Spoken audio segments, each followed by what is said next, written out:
Hello, जय श्री कृष्ण, नमस्कार। तो आज हम बात कर रहे हैं गुजरात के एक अजूबे मॉन्यूमेंट की, जिसका नाम है रानी की वाव। आपने 100 रुपए के नोट पर एक फोटोग्राफ देखा होगा, जो पर्पल कलर का नोट है। वो जो पिक्चर है वो रानी की वाव का ही फोटो है। तो इसकी कहानी बड़ा अजब गजब है। भारत के ऐसे कुएं की कहानी है ये, जिसके अंदर बनी है 30 किलोमीटर लंबी खुफिया सुरंग। पुराने जमाने में राजा महाराजा अक्सर अपने राज्य में जगह जगह कुआं खुदवाते रहते थे, ताकि पानी की कमी न हो। भारत में ऐसे हजारों कुएं हैं जो सैकड़ों साल पुराने हैं, और कुछ तो 1000 साल भी पुराने हैं। ऐसे ही एक कुएं के बारे में हम आपको बताने जा रहे हैं, जिसका नाम है रानी की बावड़ी। कहा जाता है दरअसल बावड़ी का मतलब एक सीढ़ीदार कुआं होता है, यानी कि स्टेप वेल। रानी की बावड़ी का इतिहास 900 साल से भी पुराना है, और यहाँ भारी संख्या में पर्यटक घूमने आते हैं। बता दें कि साल 2014 में यूनेस्को ने इसे विश्व विरासत स्थल घोषित किया था। गुजरात के पाटन में स्थित इस बावड़ी को रानी की बावड़ी या रानी की वाव भी कहा जाता है। कहते हैं कि रानी की वाव बावड़ी का निर्माण 1063 ईस्वी में सोलंकी राजवंश के राजा भीमदेव प्रथम की स्मृति में उनकी पत्नी रानी उदयमती ने कराया था। रानी उदयमती जूनागढ़ के चूड़ासमा शासक शेंगार की पुत्री थी। तो अभी रिसेंटली रानी की वाव देखने का मुझे मौका मिला। तो रानी की वाव 64 मीटर लंबी, 20 मीटर चौड़ी और 27 मीटर गहरी है। यह भारत में अपनी तरह का सबसे अनोखा वाव है। इसकी दीवारों और स्तंभ पर बहुत सी कलाकृतियां और मूर्तियों की शानदार नक्काशी की गई है, जिसमें अधिकांश मूर्तियां भगवान राम, वामन, नरसिम्हा, महिषासुर मर्दिनी, कल्कि आदि जैसे को अवतारों के रूप में भगवान विष्णु को समर्पित हैं। 7 मंजिला यह वाव मारू गुर्जर वास्तुशैली का साक्ष्य है। यह करीब 7 शताब्दी तक सरस्वती नदी के लापता होने के बाद गाद में दबी हुई थी। इसे भारतीय पुरातत्व विभाग ने फिर से खोजा और साफ सफाई कराई। अब यहाँ बड़ी संख्या में लोग घूमने आते हैं। कहते हैं कि इस विश्व प्रसिद्ध सीढ़ी नुमा बावड़ी के नीचे एक छोटा सा गेट भी है, जिसके अंदर करीब 30 किलोमीटर लंबी सुरंग बनी हुई है। यह सुरंग पाटन के सिद्धपुर में जाकर खुलती है। ऐसा माना जाता है कि इस खुफिया सुरंग का इस्तेमाल राजा और उसका परिवार युद्ध या फिर कठिन परिस्थितियों में किया करते थे। फिलहाल यह सुरंग पत्थरों और कीचड़ों की वजह से बंद है। रानी की वाव 1000 साल पुरानी सच्ची कहानी।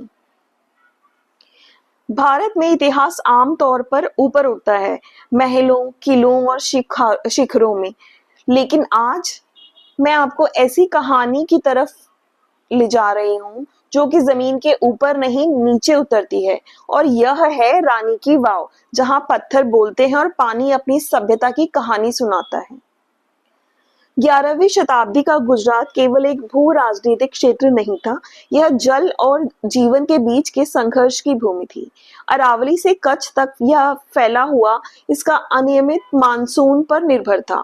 सोलंकी या चालुक्य वंश ने समझ लिया था कि जल को नियंत्रित करेंगे तो शासन कर पाएंगे, और वही चीज आपके शासन को स्थिर रख पाएगी।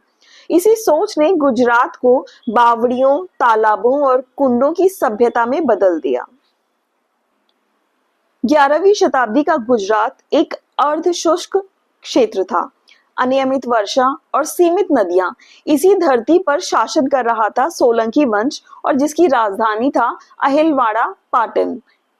राजा भीमदेव प्रथम, जिनका शासनकाल 1022 से लेकर 1064 ईस्वी तक है, यह एक ऐसे शासक थे जिन्होंने जल संरक्षण को राज्य नीति का हिस्सा बनाया। राजा भीमदेव की मृत्यु के बाद इतिहास में एक नाम उभरता है, रानी उदयमती। 14वीं शताब्दी के ग्रंथ प्रबंध चिंतामणि स्पष्ट रूप से बताता है कि रानी ने अपने पति की स्मृति में एक विशाल बावड़ी का निर्माण कराया। यह कोई निजी स्मारक नहीं था, यह जनता के लिए बनाया गया जल स्रोत था। रानी की वाव केवल सुंदर ही नहीं, एक इंजीनियरिंग का अद्भुत चमत्कार है। इसका निर्माण पूर्व से पश्चिम दिशा में किया गया ताकि सूर्य की रोशनी हर स्तंभ तक सीमित मात्रा में पहुंचे। यह संरचना हजारों वर्षों से खड़ी है क्योंकि यह धरती के नियमों के अनुसार बनी है, उसके विरुद्ध नहीं। लगभग 1063 ईस्वी में रानी की वाव का निर्माण शुरू हुआ होगा। यह संरचना ऊपर नहीं उठती, यह धरती के भीतर उतरती है। इसी कारण इसे इन्वर्टेड टेम्पल भी कहा जाता है। जब हम बात करते हैं रानी की वाव की, तो रानी की वाव की मूर्तियां केवल सजावट नहीं है, वे एक क्रमबद्ध आध्यात्मिक यात्रा हैं। जैसे जैसे व्यक्ति नीचे उतरता है, वैसे ही मूर्तियां सांसारिक सौंदर्य से अत्यधिक गंभीरता की ओर बढ़ती हैं।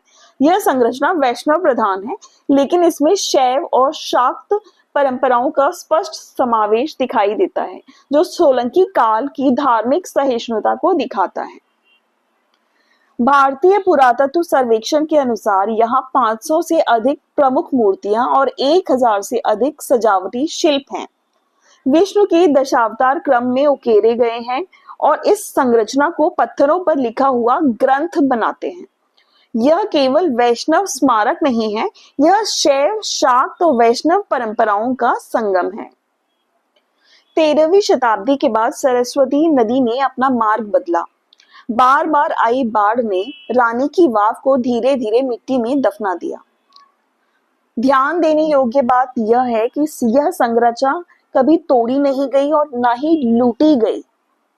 20वीं शताब्दी में स्वतंत्र भारत के पुरातत्वविदों ने इस सोई हुई संरचना को फिर से खोज निकाला।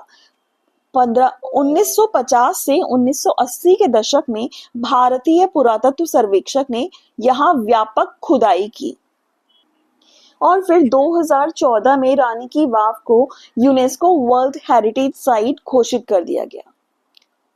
कारण यह जल प्रबंधन, वास्तुकला और मानवीय रचनात्मक का अद्वितीय उदाहरण है। 21वीं सदी में शहर पानी के लिए संघर्ष कर रहे हैं। वहां रानी की वाव हमें यह सिखाती है कि जल संरक्षण तकनीक नहीं, एक संस्कृति का विषय है। यह स्मारक केवल अतीत नहीं, भविष्य की चेतावनी भी है। आज जब दुनिया जल संकट से जूझ रही है, रानी की वाव हमें बताता है कि भारत ने 1000 साल पहले ही पानी को पूजा था और उन्होंने एक शॉर्टकट हमें तरीका बताया था कि हम पानी को कैसे स्टोर कर सकते हैं।